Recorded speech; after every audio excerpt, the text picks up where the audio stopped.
다리미 패밀리 10회 이야기입니다. 강주 엄마 백지연이 김성훈을 찾아갔어요.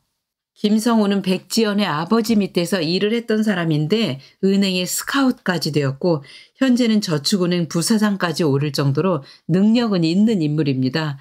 백지연은 잃어버린 100억을 찾아주면 김성훈에게 20억을 주겠다고 약속을 해줍니다. 그러자 김성훈은 러브캐피탈 직원 상순에게 전화를 걸어요.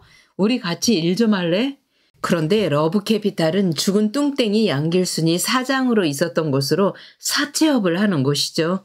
한편 주변 사람들은 모두 다 양길순이 실족사라고 알고 있어요. 하지만 원한 관계로 죽음을 당한 것 같아요. 사채업을 하는 사람들은 제명에 못 살 것 같거든요. 그러니까 양길순에게 사채 빚을 얻어 쓴 사람이 우연히 산에서 양길순을 만난다고 해봐요. 돈을 갚을 길이 없으면 죽기 살기로 양길순을 뒤에서 밀어서 죽게 만들지 않을까요? 산에서 떨어져 죽음을 당했으니 부검 결과로는 실족사로만 나오겠죠. 그런데 양길순을 죽인 사람은 양길순이 돈이 있다는 건 모르는 것 같아요. 만약 알고 있다면 당연히 다리미 엄마가 오기 전에 돈을 다 가져갔겠죠.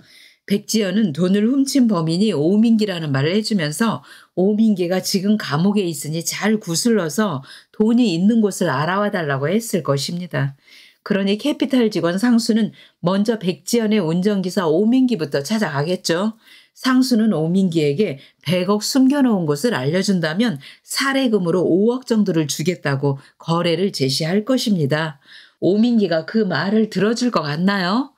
어이가 없어서 콧방귀만 나올 것입니다. 얼마 안 있으면 출소를 할 텐데 그러면 그 돈 100억이 몽땅 자기 것인데 뭐하러 돈이 있는 곳을 알려주겠어요? 그리고 사실은 오민기도 돈이 어디 있는지를 몰라요. 돈은 상순의 방에 이불로 덮여 있었고 그날 둘은 돈가방을 들고 해외로 도망치려고 계획을 했었는데 오민기가 잡혀버리는 바람에 무산이 되어버렸던 거죠. 그러니까 뚱땡이 양길순이 100억을 땅에 묻은 시기는 오민기가 잡혀가고 난 후라서 오민기도 100억이 어디에 숨겨져 있는지를 알지를 못하는 거죠. 오민기는 양길순이 죽었다는 소식은 들었을 거예요. 그러니 출소를 하면 당장 양길순 가족을 찾아가서 양길순의 핸드폰을 보여달라고 하겠죠.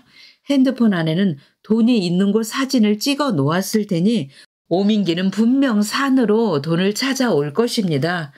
나무 위에는 검은 리본이 묶여 있으니 오민기는 결국 돈이 묻혔던 곳을 찾아낼 것입니다. 그러나 텅텅 빈 돈무덤, 오민기는 과연 돈을 찾을 수 있을까요? 그러나 결국 돈을 찾아내는 사람은 서강주라고 예측을 합니다. 왜냐하면 서강주는 다리미 주변을 얼쩡거리잖아요. 그런데 갑자기 다리미네 집에서 돈을 많이 쓴다는 걸 알게 되는 거죠. 이상하다. 동네 코딱지만한 세탁소를 운영하면서 무슨 돈이 이리도 많지? 이렇게 의아하게 생각을 하던 차에 다리미는 속도 모르고 서강주 아빠가 지승돈이라는 걸 알고 나면 내 눈을 뜨게 해준 분이라면서 감사의 마음을 표현을 할 것입니다. 서강주는 이 이야기를 지승돈에게 전할 것이고 지승돈은 사실은 빌려준 적이 없고 차용증만 써준 것이라고 솔직하게 털어놓을 것입니다. 강주는 그 가난한 집에서 8억이라는 수술비를 어떻게 마련한 거지? 그러고도 그 후로도 웬 돈을 저렇게 많이 쓰는 거지? 그러니 결국 100억이 다리미네 집으로 흘러 들어갔다는 걸 서강주가 가장 먼저 알게 된다고 봅니다. 강주는 이 사실을 엄마나 아빠에게 말을 할까요? 아니죠. 절대로 말을 하지 않을 것입니다.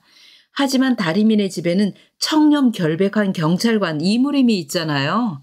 그러니 결국은 이무림에게 들통이 나서 한바탕 대소동을 겪게 될 것 같습니다.